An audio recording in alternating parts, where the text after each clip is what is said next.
अब मैं आमंत्रित करूंगा इस कुंभ के प्रेरणा स्रोत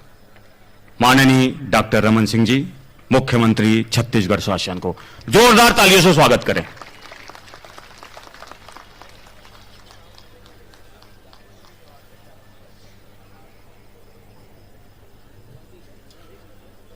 आज का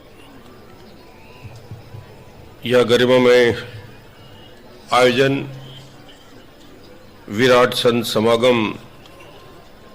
और इस संत समागम में उपस्थित हमारे सभी महामंडलेश्वर महंत, बहुत दूर दूर से आए सभी साधु संतगण, महामंडलेश्वर स्वामी प्रज्ञानंद जी महाराज, संत श्री अविमुक्तेश्वरानंद जी महाराज, महामंडलेश्वर प्रेमानंद जी, महामंडलेश्वर मोहनदास जी रामायणी, ज्योतिषाचार्य डॉक्टर दत्तात्रेय जी महाराज, संत श्री राम बालकदास जी महाराज, संत युधिष्ठिर लाल जी, संत श्री नारायण भाई प्रजापति, संत पवन दीवान जी और सभी यहाँ उपस्थित हमारे वरिष्ठ नेतागण, इस पूरे आयोजन के केंद्र बिंदु और जिनके लगातार प्रयास से जो आज ये विशाल स्वरूप देश और दुनिया में जिसकी प्रसिद्धि हो चुकी है, ऐसे हमारे ऊर्जावान मंत्री बृजमोहन अग्रवाल जी, जो इस कुंभ को आज जो सफलता मिली है उसमें सबसे बड़ी भूमिका जिनकी रही है, हमारे इस क्षेत्र के विधायक और मंत्री चंद्रशेखर साहू जी, इस क्षेत्र के सांसद श्री चंदूलाल साहू जी, यहाँ उपस्थित पर्यटन मंडल के अध्यक्ष कृष्णा राय जी, अशोक बजाज जी, संतोष उपाध्याय, यहाँ के नगर पालिका के अध्यक्ष श्रीमती देवती साहू जी, अंजना महाडिक जी, अन्नपूर्णा साहू जी, जनपद अध्यक्ष गिरिजा साहू जी, माधव सेत्री और सभी यहाँ बहुत बड़ी संख्या में उपस्थित भक्तगण, हम सब आज दोपहर 3 बजे तक दिल्ली में थे और दिल्ली से चल के सभी हमारे मंत्रिमंडल के साथी, विधायक, सांसद आज शाम को यहाँ लौटे और सौभाग्य है कि आज इस पवित्र स्थान में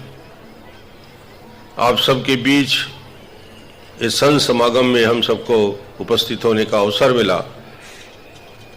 संतों के आशीर्वाद से, शंकराचार्य महाराज जी के इस छत्तीसगढ़ की धरती पे विशेष कृपा से ये छत्तीसगढ़ धीरे धीरे 2000 से 2013 इस 13 साल की ही यात्रा हमारी है। अन्य राज्यों को निर्माण आज़ादी के पहले और आज़ादी के बाद फिर क्षेत्रीय भाषा के अनुसार राज्यों का पुनर्गठन हुआ, मगर छत्तीसगढ़ का जन्म 13 वर्ष में और 13 वर्ष में ही इस छत्तीसगढ़ को यहाँ की जनता की मेहनत, ईमानदारी, परिश्रम, किसान से लेकर मजदूर तक लगन से इस छत्तीसगढ़ से सजाने संवारने का जो काम किया है और उसके ऊपर हमारी भावना, छत्तीसगढ़ के लोगों का परिश्रम और संतों का आशीर्वाद रहा कि वो छत्तीसगढ़, जिसे दुनिया में पलायन करने वाला छत्तीसगढ़ कहा जाता था, जिस छत्तीसगढ़ को हिंदुस्तान के सबसे पिछड़े क्षेत्रों में गिनती होती थी, जिस छत्तीसगढ़ का नाम लेने से लोग कहते थे कि वहाँ विकास कभी हो नहीं सकता,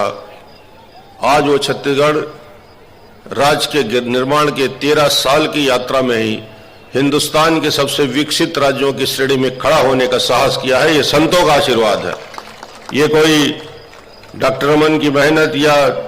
हमारे मंत्रियों के, विधायकों के, सांसदों की मेहनत नहीं। हम काम करते हैं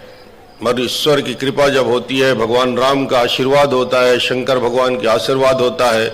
संतों की कृपा होती है और आप ईमानदारी से हमारे यहाँ के लोग मेहनत करते हैं,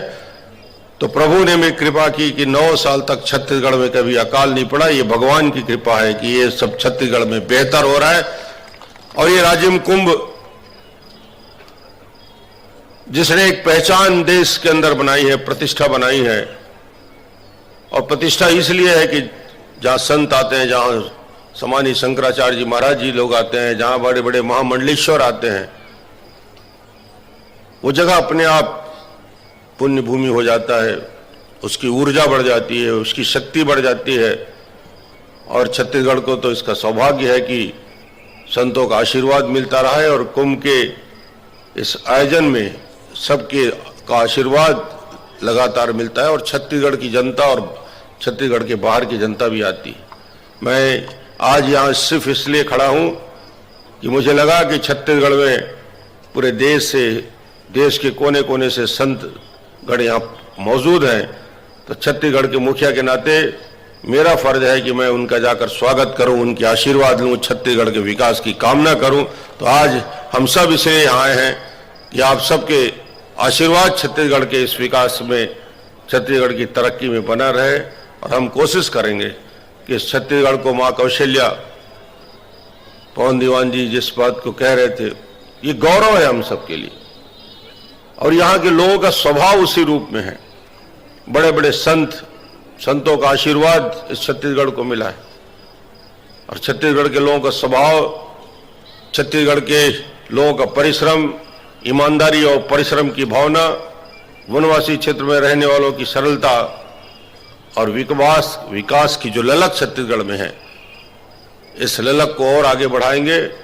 और एक बात जो दीवान जी ने कहा कि माँ कौशल्या के नाम को स्थायी छत्तीसगढ़ के इस आयोजन से जुड़ जाए,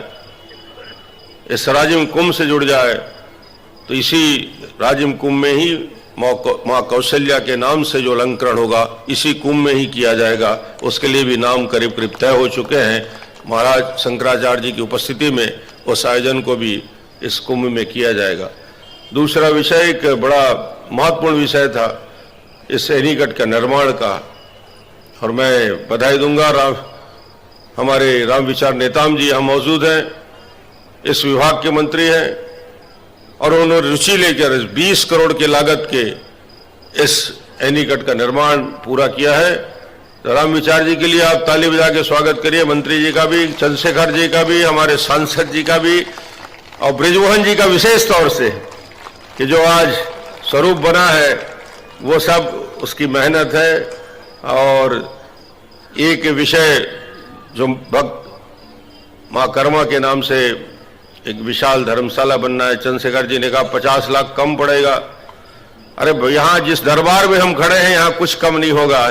आपने कहा है 1 करोड़, तो 1 करोड़ की लागत से भव्य हम उसका स्वरूप बनाएंगे, ताकि इस मेला से, इस राजिम से, इस कुंभ से वो जुड़कर एक बेहतर स्वरूप बने। उस राशि को और बढ़ाने का प्रावधान भी कर दिया जाएगा। बहुत सारे विषय जो आज यहाँ पहुँचने के बाद मुझे बहुत अच्छा लगा आप सबसे मिलके। लगातार विधानसभा का सत्र भी चल रहा है, कुंभ भी चल रहा है, दिल्ली का भी आयोजन, और सब में सबकी भागीदारी होती है। यही छत्तीसगढ़ का एक विशेष भाव है। मैं आज यहाँ आप सबका, यहाँ के सारे जो आप श्रद्धालु गण आए हैं, आप सबकी वजह से ही ये स्वरूप अपनी विशालता ले रहा है। आपकी सबकी भागीदारी बने रहे। प्रशासन के हमारे अधिकारी लगातार इसमें मेहनत करते हैं, उनका भी एक परिश्रम है। और जो हजारों हजार स्वयंसेवक लग के इस कुंभ की व्यवस्था को बेहतर बना रहे हैं, उसको आगे बढ़ाएंगे। और संतों का जैसे आशीर्वाद रहेगा, मार्गदर्शन रहेगा, छत्तीसगढ़ के विकास में, तरक्की में वो भाव हमेशा बना रहेगा कि हम छत्तीसगढ़ का विकास करें, मगर छत्तीसगढ़ की सामाजिक सांस्कृतिक जो एकता है, जो छत्तीसगढ़ का एक हमारी जो सबसे बड़ी ताकत है, उस ताकत को भी मजबूती प्रदान करें। ये सरकार की एक जवाबदारी है। मैं आप सबका एक बार सभी सम्मानित संतों का आशीर्वाद करते हुए कि भगवान की कृपा बने रहे और ये राजिम कुंभ अपनी विशालता में और आगे बढ़े। और 2017 में जब ये 12 वर्ष होगा तो इसका एक अलौकिक रूप पूरे देश और दुनिया के सामने और जाएगा। तो संतों से मैं फिर एक बार आशीर्वाद लेते हुए अपनी बात समाप्त करता हूं। धन्यवाद।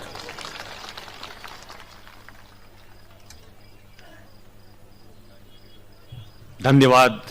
माननीय मुख्यमंत्री जी। अब मैं संत पवन दीवान जी से निवेदन करूंगा कि माननीय